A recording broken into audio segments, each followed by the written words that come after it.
Bonjour la famille, j'espère que vous allez bien. Donc aujourd'hui je fais une vidéo dans les embouteillages parce que ça fait plus d'1 heure de temps que je suis en train d'attendre.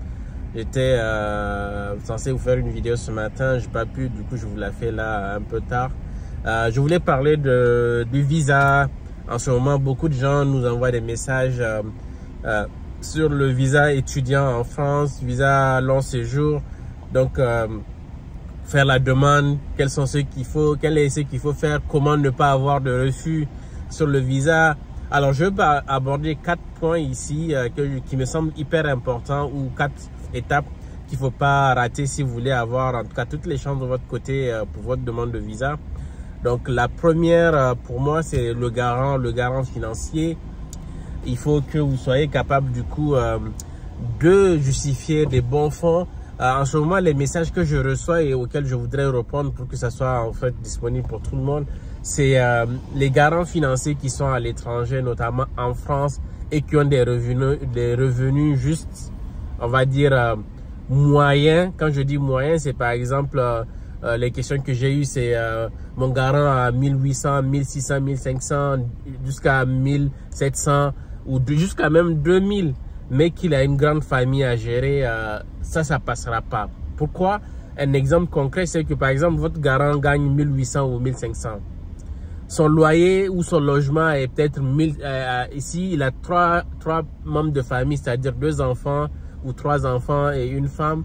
Ça veut dire qu'il doit avoir un logement qui va lui coûter au moins 500, 600, voire plus euros par mois. Donc, tu fais 1600 moins 500 ou moins 600, ça fait 1000 euros. Donc, il a 1000 euros pour vivre tout le mois et ensuite nourrir sa famille les 1000 euros. Disons que les frais de subsistance de toute la famille, c'est 500 euros. Donc, ça lui fait 1000 moins 500, ça fait 500. Donc, il a 500 pour gérer toute sa vie pendant 1 mois. Donc, et ensuite, vous prendre en charge. Ce qui est irréaliste, en fait, même si vous le voyez dans un autre sens. Ce que je veux dire par là, c'est que l'ambassade ou le consulat ne va pas juger que cette personne a les moyens de te prendre en charge. Du coup, financièrement, elle n'est pas solvable. Donc, tu auras un refus de visa catégorique. Donc, il faut faire attention avec cette partie-là parce que c'est l'une des parties qui est la plus sensible. Bien sûr, je vais aborder l'autre partie juste après celle-là. Mais il faut que vous fassiez attention. J'ai eu des cas des gens qui m'ont demandé, mon garant, j'ai 2 garants, un qui gagne 1500, un qui gagne 1800, l'autre va me donner 242. Il y a même des virgules, machin, truc. Je sais pas le calcul. Il est ok, mais il faut faire attention de comment vous allez le justifier parce que le consulat, il aime être clair sur ce qu'il voit comme document. Si vous n'êtes pas capable d'avoir des documents justifiés clairs et simples, ne faites même pas l'effort de déposer avec ces documents. Donc vraiment très très important. Et autre chose, le deuxième point, c'est les logements. Le logement, en fait, aujourd'hui, il y a beaucoup qui utilisent peut-être comment ça s'appelle,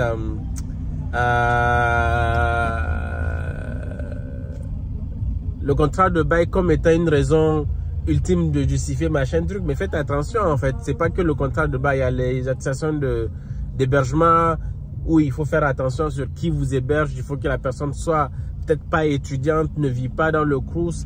Tout ça, ce sont des éléments hyper importants. Si vous amenez un dossier avec quelqu'un qui vit dans le Crous, demande de visa refusée, refus de visa catégorique. Si vous amenez quelqu'un qui vit dans un logement trop petit, peut-être 9 mètres carrés, c'est une chambre, 12 mètres carrés, moins de 20 mètres carrés, et où la personne ne vit pas seule, refus de visa catégorique. Ensuite, vous amenez une réservation d'hôtel qui va vous coûter 5000 pour 1 mois. Ils savent que c'est irréaliste. Vous n'êtes même pas capable de justifier les frais les revenus pour le garant. Vous allez aller prendre un logement qui coûte excessivement cher. Refus de visa catégorique. Beaucoup de gens qui ont eu des refus de visa à cause par l'attestation de, comment ça s'appelle, réservation d'hôtel.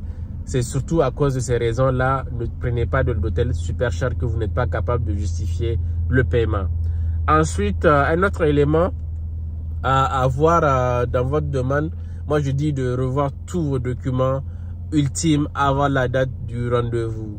L'entretien, je n'ai pas besoin de le mentionner, étape très importante, se préparer à l'entretien si vous êtes dans le cadre du privé. On a des vidéos disponibles pour ça. et aussi relire tous vos documents, fournir une lettre explicative. C'est ça le dernier élément que je veux sur lequel je vais insister. Lettre explicative, pourquoi? Il y a des gens qui ont eu leur visa sans lettre explicative. Mais la plupart des gens qui ont des refus de visa, c'est parce qu'ils n'ont pas mis de lettre explicative pour expliquer de façon cohérente tous les documents que vous avez fournis. La lettre explicative a plusieurs intérêts. Dans un premier temps, expliquez votre projet d'étude dans le premier paragraphe. Dans le deuxième, expliquez qui va financer votre étude et quel est votre lien de parenté. Dans un dernier paragraphe ou troisième paragraphe, expliquez la cohérence du coût de logement, où est-ce que vous allez rester les 3 premiers mois. Le dernier paragraphe, conclure et expliquer vos motivations et expliquer votre vision, projet d'étude. C'est ça qu'il faut que vous soyez capable d'expliquer dans un premier temps. Dites-moi comment vous pensez, qu'est-ce que vous pensez de ces vidéos rapides du coup dans la voiture. Je vais essayer d'en faire plus parce que je pense que je passe beaucoup de temps dans ma voiture pour aller au travail et autres. Et je vous ferai peut-être des vidéos comme ça. Dites-moi ce que vous en pensez. Prenez soin de vous. Bonne chance pour votre visa. Vous allez l'avoir si vous suivez les bonnes étapes. On a beaucoup de vidéos sur la chaîne qui peuvent vous aider à faire cela. Oh, une chose que j'ai oublié de mentionner, votre passeport et la durée de validité de votre passeport est hyper importante.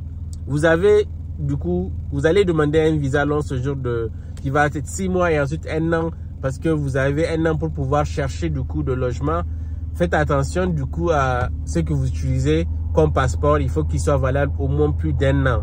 Faites attention, beaucoup de personnes ont eu des refus de visa à cause de ce critère-là.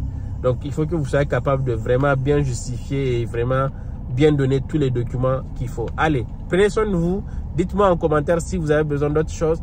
J'ai envoyé un sondage pour demander aux gens comment est-ce que je peux vous aider, les sujets que vous voulez que j'aborde dans les prochaines vidéos. Allez-y répondre, cochez les éléments qui vous intéressent. Allez, prenez soin de vous. Cette vidéo sera publiée comme telle. Dites-moi ce que vous en pensez en commentaire aussi. Dites-moi où est-ce que vous en êtes aussi dans votre étape. Est-ce que vous avez besoin que je vous fasse des vidéos sur les États-Unis aussi? Allez, bye bye. Ciao.